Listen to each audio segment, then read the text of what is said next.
quiero que vayan conmigo al Salmo 139. Salmo 139. Y vamos a ver los primeros 18 versículos juntos. Salmo 139. Está dirigido al director del coro. Es un salmo de David. Mantengan eso en mente. Es un salmo de David. Oh Señor, tú me has escudriñado y conocido. Tú conoces mi sentarme y mi levantarme. Desde lejos comprendes mis pensamientos. Tú escudriñas mi senda y mi descanso, y conoces bien todos mis caminos. Aún antes de que haya palabra en mi boca, he aquí, oh Señor, tú ya la sabes toda. Por detrás y por delante me has cercado, y tu mano pusiste sobre mí. Tal conocimiento es demasiado maravilloso para mí. Es muy elevado. No lo puedo alcanzar. ¿A dónde me iré de tu espíritu?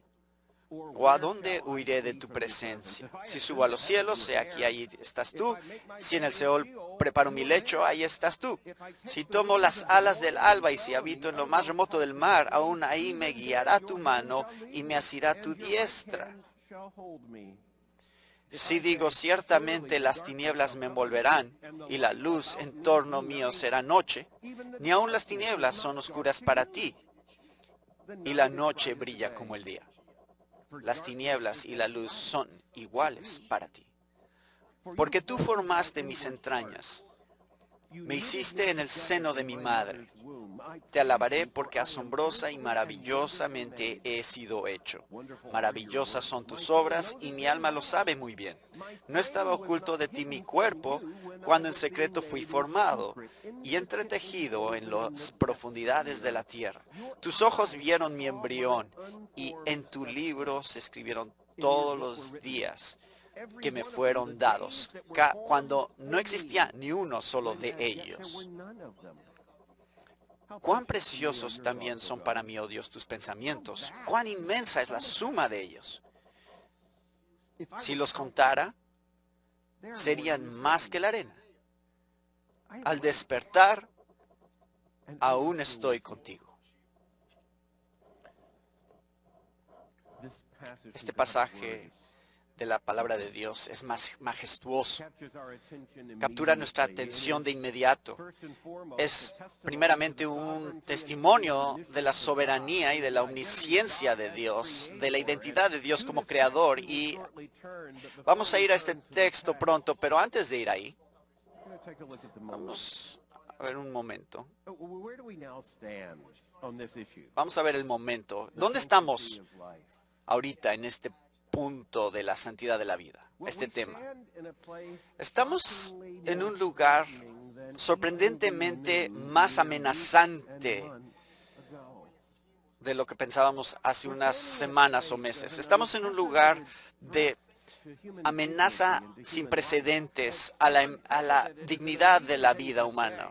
Y tan asombroso como podría ser a cualquier persona que tenga alguna idea del siglo XX o del principio del siglo XXI, pero simplemente al final de las últimas semanas, consideren la noticia del estado de Nueva York, donde un estado, y a través de su asamblea y su gobernador, ha adoptado la ley más pro aborto, más de lo que habría sido inclusive el año pasado. Y ya no está en el Código Criminal el aborto. Y justo después de pasar esta legislatura, el asesinato de una mujer embarazada se consideraba como el asesinato de uno, no el asesinato de dos. Los no nacidos simplemente desaparecen a la nada y a la no existencia en la ley. Permite el aborto aún en el tercer trimestre. Y esto no es decir que el bebé es de mayor valor o mayor dignidad o es más sagrado en el tercer trimestre, pero sí es decir que aún en la tragedia de Roe versus Wade había un reconocimiento de que en los trimestres finales estás lidiando con un bebé que puede sobrevivir fuera del vientre y más aún, estás lidiando con un bebé que ya tienes que llamarlo un bebé porque cada vez parece más a un bebé. E inmediatamente era la explicación de que esto solo va a ser permitido, el aborto solo va a ser permitido en el tercer trimestre si es que la salud o la vida de la mamá está en juego. Pero tienen que entender que al regresar a la decisión que sucedió después de Roe v. Wade, tenía que ver con la salud emocional y la manera en que este embarazo podría ser un problema emocional para la mamá. Y en algún sentido querían justificarlo. Y lo que significa esto es aborto sobre demanda en cualquier punto del embarazo. Aún gente que había sido proaborto por décadas en el Congreso no habían públicamente apoyado una ley como esta en Nueva York. No solamente fue apoyada y no solamente pasó y fue apoyada por el gobernador, sino que aplaudieron cuando la Asamblea tomó esta acción. Pues esto fue hace unas semanas. Puedes decir, eso todavía no es historia, es muy reciente. Sin embargo, la cultura de la muerte está moviéndose tan rápido que en una cuestión de días, el gobernador de Virginia básicamente autorizó infanticidio, que es el matar un bebé que ya nació. Esto es inconcebible que el gobernador, que es un pediatra de todas las cosas, y muy rápidamente, y esa controversia fue puesta a un lado por otra controversia que le atraía más a la prensa, y muy rápidamente pasó otra ley en el Senado que hubiera requerido asistencia médica para un bebé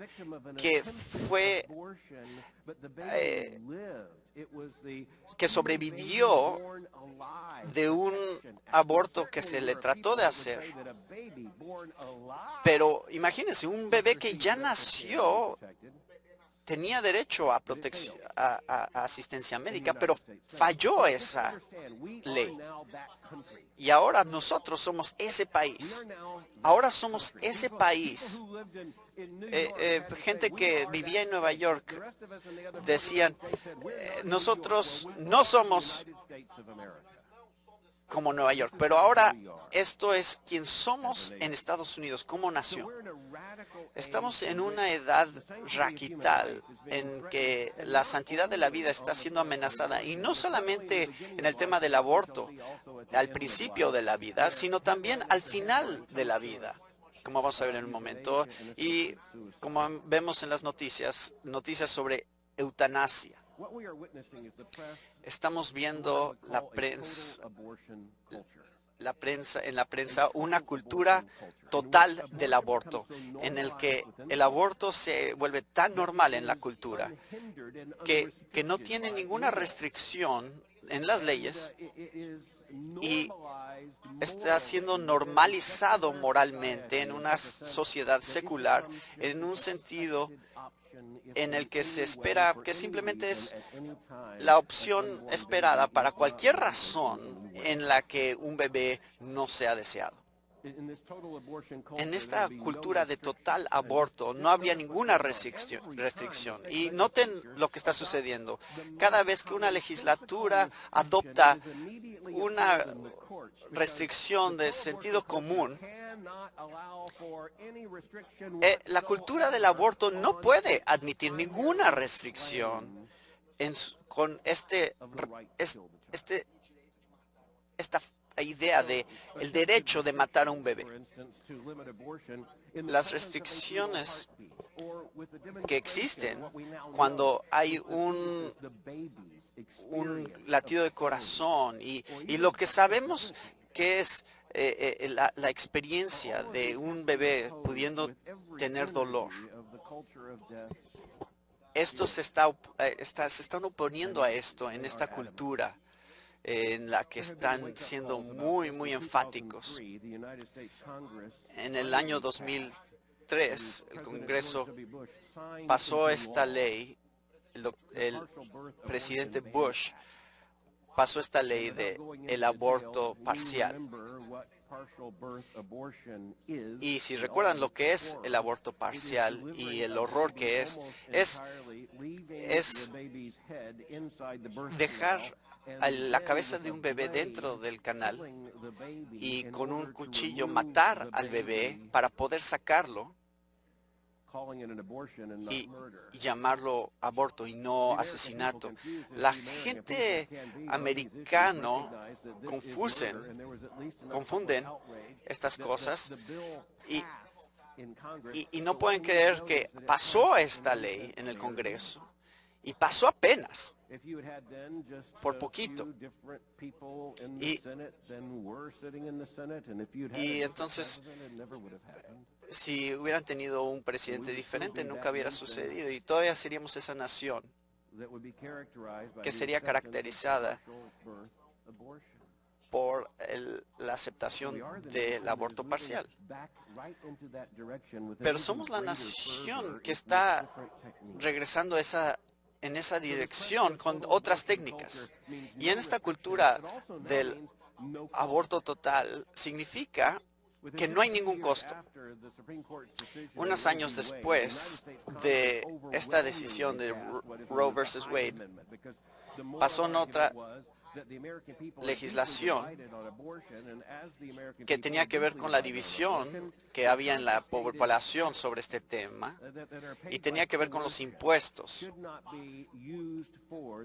Los impuestos no se deben de usar para los abortos. Pero tenemos que notar que uno de nuestros partidos políticos principales quieren eliminar esta ley y quieren usar trillones de dólares confiscados del presupuesto para el servicio de la cultura de la muerte.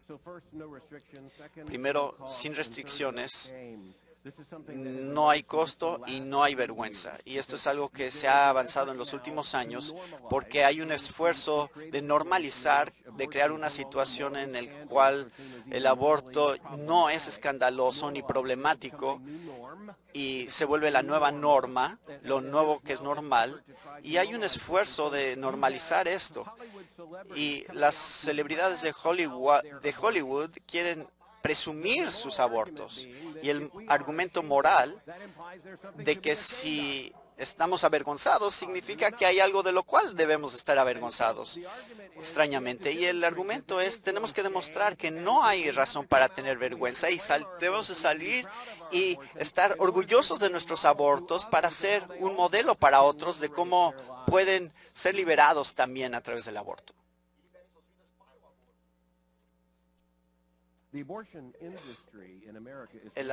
La industria del aborto es justo eso. Y nosotros que operamos con una cosmovisión cristiana, entendemos cómo el pecado se institucionaliza y cómo el pecado se comercializa y cómo se comercializa porque hay mucho dinero en el pecado. Hay cientos y cientos y cientos de millones de dólares que se pueden ganar en destruir la vida en el vientre. La industria del aborto tiene sus aliados como Planned Parenthood, la organización con el nombre más obsceno que puedo pensar, porque lo único que no hacen ellos es planear ser padres. Es la industria más grande de la cultura de la muerte y el asesinato de los no nacidos. Y no podemos hablar sobre esto sin darnos cuenta que el reto delante de nosotros es que el aborto no se ha convertido solamente en un tema en la vida americana. Ahora es una de las bisagras sobre las cuales nuestro sistema político se mueve, que ni siquiera era un tema en el año 73 cuando fue Roe versus Wade. Interesantemente, la mayoría de los que estaban a favor de Roe v. Wade, el que escribió la decisión, dijo, esta decisión, en su lógica, terminará la controversia sobre este tema.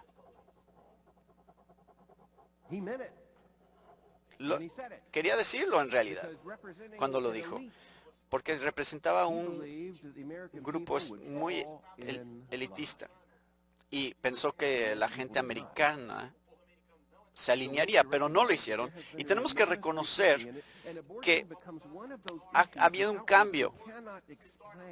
Y el aborto es uno de esos temas que no puedes explicar en la política hoy en los Estados Unidos. Porque si regresas a los 70s, el aborto no era tan divisivo. Y entre más pasa tiempo, menos gente puede regresar y pensar en esa época. Pero tenemos que recordar por un momento que si tú regresas al año 73, el liderazgo principal en ambos partidos políticos, ambos eran un poco pro aborto. El liderazgo de estos dos partidos políticos, por lo menos era sutilmente pro aborto. ¿Por qué? Porque si ves el Senado y la mitad de la ecuación congregacional, ves un grupo muy exclusivo. Y eran los de las universidades correctas, familias, eran la gente correcta que era infectada por la idea de buenos genes. Pero no estamos hablando de ganado, estamos hablando de humanos. Y ellos tenían el entendido. Y esta es la que fundó Planned Parenthood. Y ella tenía la idea de necesitamos más bebés de los que son los mejores y pueden adivinar quiénes son los que son más apropiados y los que son menos apropiados. Estamos más de este tipo de gente y menos de ese tipo de gente. Y no era nada más en Estados Unidos. También era un tema de política externa y donde el establecimiento democrático de los demócratas estaban moviendo este tema del aborto a otras naciones y promoviendo el aborto nuevamente del tipo equivocado de gente y más nacimientos del tipo correcto de gente. Y empezaron a presionar políticamente a China de eliminar el crecimiento de la población. Y China empezó con esta política de un solo bebé. Y los principales políticos de Estados Unidos estaban apoyando esto. Y desde los 70 se ha ido realineando esto, que ha ido en dos direcciones. Desde los 70 el movimiento pro vida, Roe v. Wade fue la catapulta que catapultó el movimiento pro vida. Y no era nada más un tema de los cristianos, de los evangélicos. Los evangélicos tuvieron que hacer esto un tema porque la Corte Suprema lo hizo nacional y lo hizo un tema. El aborto no era realmente y se volvió legal principalmente en donde había menos evangélicos y donde no estaban menos involucrados. Pero todo eso cambió en el año 73 con la decisión Roe versus Wade. Y un movimiento pro vida empezó a promover argumentos que no se habían hecho antes porque los evangélicos estaban teniendo que tratar con este tema y muchos de estos argumentos salieron en el calor de la controversia. Y una de las cosas que apreciaba yo de R.C. Sproul es que él fue una de las voces más tempranas sobre la santidad de la vida, cuando muchos de los otros eran o ignorantes sobre cómo defenderlo o estaban asustados de tratar el tema en público. Y ahora estamos en una situación en donde tenemos dos partidos políticos principales y por lo menos en el presente, siguiendo una trayectoria de las décadas recientes, un partido no se atrevería a nominar o considerar seriamente como candidato a alguien que no apoyara una posición provida. Y en el otro lado de la política, no hay posibilidad de alguien, no habría posibilidad de alguien que fuera provida, un demócrata provida, o no podría hablar ni siquiera en la convención democrática. Y mi punto no es tanto la política, sino estamos viendo una división entre la gente americana sobre uno de los temas más básicos de la dignidad humana, que ahora es tan grande que nuestros dos partidos políticos ya no están distinguiéndose tanto en este tema. Y hace unas décadas sí habría sido así, donde habría sido más polarizado. Estamos viendo una cosmovisión, una distinción tan grande y tan inevitable que tenemos que enfrentar que en este país tenemos una división, especialmente cuando llegas a la política y un grupo muy específico de gente y la manera en que las universidades están organizadas y la gente creativa y Hollywood y los medios, la gran mayoría de ellos no cree que la gente, los no nacidos, tienen vida o son personas o es un humano. Y ellos están listos para negarlo hasta el momento en el que el bebé nazca y aún después de que nazca.